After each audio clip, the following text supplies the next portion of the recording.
اور ایک تیسری قسم کی نفسیات ہے جو کہ سیلفش لوگوں کی نفسیات ہے، کہ وہ سیلفش لوگ کیسے ہوتے ہیں کہ وہ اپنی لائف، اپنے گھر، اپنے بچے، اپنی سیلفیز، اپنی خود سرائی، خود پسندی، اور یہ بھی حاسدین کے ہی زمرے میں آتے ہیں. یعنی قل اعوذ برب فلق اور قل اعوذ برب ناس ان لوگوں کے لیے پڑھنی چاہیے، کیونکہ یہ حسد ہی کی ایک قسم ہے، خود پسندی بھی، کہ آپ کو صرف اپنے سوا اپنے آپ کو کے علاوہ دنیا میں کوئی اور نظر نہ آئے.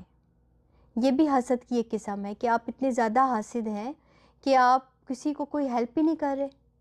اور ایسی نفسیات جو ہوتی ہے وہ نفسیات دوسروں سے تو فائدہ اٹھا لیتے ہیں آپ، لیکن جب آپ کی پرفارمنس کا ٹائم آتا ہے تو آپ سیلفش ہو جاتے ہو.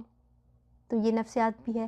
اب جب ہم ایسی نفسیات کا سامنا ہمیں کرنا پڑتا ہے تو بجائے اس کے کہ ہمیں بیک بائٹنگ کرے ہم لوگوں سے ان کے بارے میں کہ یہ لوگ ایسے ہیں، یہ لوگ ایسے ہیں، وہ لوگ ایسے ہیں، ان کی نفسیات ہے، لیکن ہم اگر بیک بائٹنگ شروع کر دیں گے یا ان کو برا بھلا کہنا شروع کر دیں گے تو یہ ہماری نفسیات پہ اثر انداز ہوگا.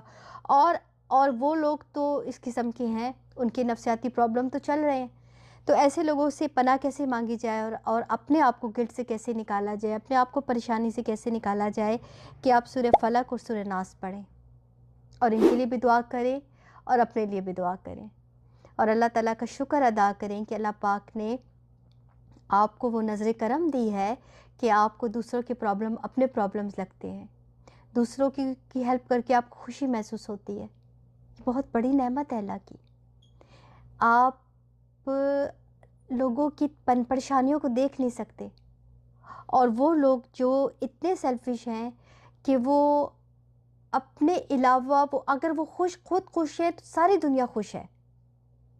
وہ سمجھتے ہیں کہ اگر ہم خوش ہیں تو سارے لوگ ہمیں خوش نظر آ رہے ہیں، اور اگر ہم پریشان ہیں تو ساری دنیا پریشان نظر آ رہی ہے. یعنی کہ وہ اپنے ہی سینٹر آف لائف سے باہر نہیں آ رہے. اور ایسے لوگ جب آپ کو ملتے ہیں تو آپ کہتے ہو کہ یہ کیسے مجھے انڈرسٹینڈ نہیں کرے کہ میرے ساتھ یہ پرابلم ہے. اور وہ بڑے قریبی لوگ ہوتے ہیں، یعنی کہ اتنے قریبی ہوتے ہیں آپ کے اتنے سبلنگز میں سے، آپ کے ریلیٹیوز میں سے، کہ وہ آپ کا درد دکھ نہیں پہچان رہے ہوتے.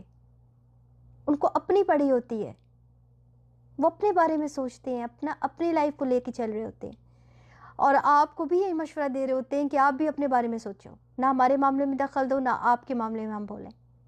تو یہ جو نفسیات ہے، جب ایسی نفسیات کا سامنا کرنا پڑے تب بھی آپ پریشان نہ ہو، بلکہ اللہ سے دعا کریں اور سورہ فلق اور سورہ ناس پڑھیں اور اللہ سے ان کے لیے بھی اور اپنے لیے بھی دعا کریں. جزاک اللہ. السلام علیکم رحمۃ اللہ وبرکاتہ.